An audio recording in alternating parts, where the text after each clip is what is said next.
In today's society, people admire celebrities. They are admired for various reasons, from being great talented musicians to being great talented actors, or, well, seemingly nothing at all. Some admire this kind of lifestyle, but will go to great extents to achieve it. This is exactly what Luka Magnotta wanted. Luka Magnotta was born as Eric Clinton Newman. He was born in Toronto, Canada in the year of 1982.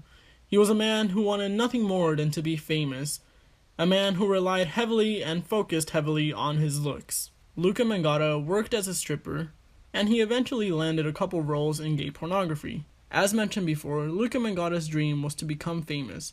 He tried various ways to achieve his goal. He auditioned for a couple of roles in reality TV shows like Cover Guy and Plastic Makes Perfect, both of which rejected him, which deprived him of the fame he so much sought. Luka Magnotta sought fame so much that he created an alternate version of himself. He created online profiles of himself that portrayed him as having a luxurious lifestyle, filled with fame, traveling, and all the riches. But the funny thing about these profiles were that they were filled with comments of people praising Magnotta, calling him a prince and god of sorts. It was later found out that Magnotta was the person behind these profiles. By now, it's no surprise to say that Luka Magnotta was seriously a fucked up individual.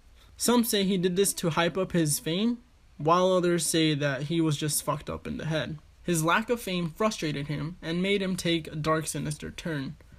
He created animal torture films. One was where he placed 2 kittens in a Ziploc bag and then used a vacuum to suck out all the air from the bag, pretty much suffocating the poor innocent kittens. A little while later, he made 2 more videos, both of which included, again, animal torture. In one video, he videotaped himself feeding a kitten to a python, and in another video, he duct taped a cat to the end of a broomstick and then proceeded to drown it in the tub. There's a point where you had to say, dude, that's pretty fucking sick, and that's exactly what many thought when they saw this video.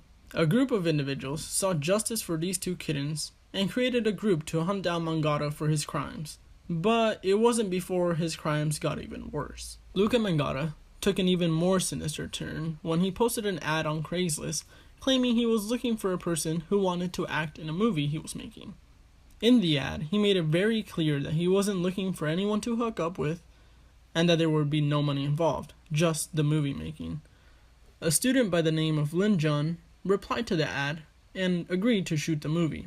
Lin Jun immigrated from China to Canada as an international student.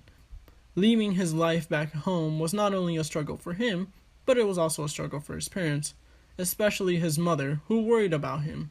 She worried about him so much that Lin Jun would FaceTime her while walking down the streets of Toronto. Sadly, Lin Jun was last seen on May 24th of 2012. When he didn't show up to work or reply to any messages, people got suspicious and he was reported missing on May 29th of 2012. On May 25th of 2012, a disturbing video titled "One Lunatic, One Icepick" appeared on the internet. This horrible video starts off by showing us a man on the bed who's tied up. Another man comes into the shot and then proceeds to have intercourse with the tied up gentleman. The untied man pulls out an ice pick and then proceeds to stab the man who's tied up. The man continues to stab the tied gentleman in the abdomen and then proceeds to stab him in the face and neck. He completely decapitates his arms, his legs, and his head. He then proceeds to have intercourse once again with the dismembered body. This horrific film lasts about 13 minutes. I really do not recommend anyone to watch this, as it's extremely disturbing. The victim of the crime was later identified as Lin Jun, who was last seen with Luka Magnotta. On May 29th of 2012, a mysterious package was sent to the national headquarters of the Conservative Party of Canada. The mysterious package contained a left dismembered foot.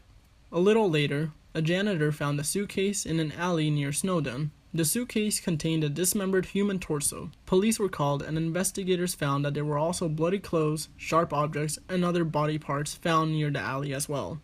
When further research was done, it was concluded that the body parts belonged to none other than Lin Jun, the victim of One Lunatic, One Icepick. It's pretty clear now that Luka Magnotta was the perpetrator of One Lunatic, One Icepick. But of course, he didn't stay at the scene of the crime. He actually left and got a flight to Paris. Police entered Magnotta's house and found a bloody home with a disturbing quote that said, "If you don't like the reflection, don't look in the mirror. I don't care." This was written with red ink in the inside of his closet wall. A warrant was put out for Magnotta's arrest, and he was later found on June 4th of 2012. He was found in an internet cafe. Some claim that he was reading up on his own crime. After a 12-week trial, was proven guilty on all charges that range from animal cruelty to first-degree murder and plenty of others. Clearly, Magnotta needed help. He was a crazy fuckhead of a lunatic who didn't get the help he needed and therefore committed this horrific crime. It isn't to say that he should be excluded from all punishments of these crimes, because nevertheless, he committed them. If you guys want to learn more about this crime, you guys should definitely listen to a podcast called Sword and Scaled. It's on episodes 33 and 34. I will link those two down in the description. And there's also a video, a little documentary on the whole manhunt behind Luka Magnotta that can be found on YouTube, which I will also link in the description. Thank you all very much for watching, and I will see you very soon.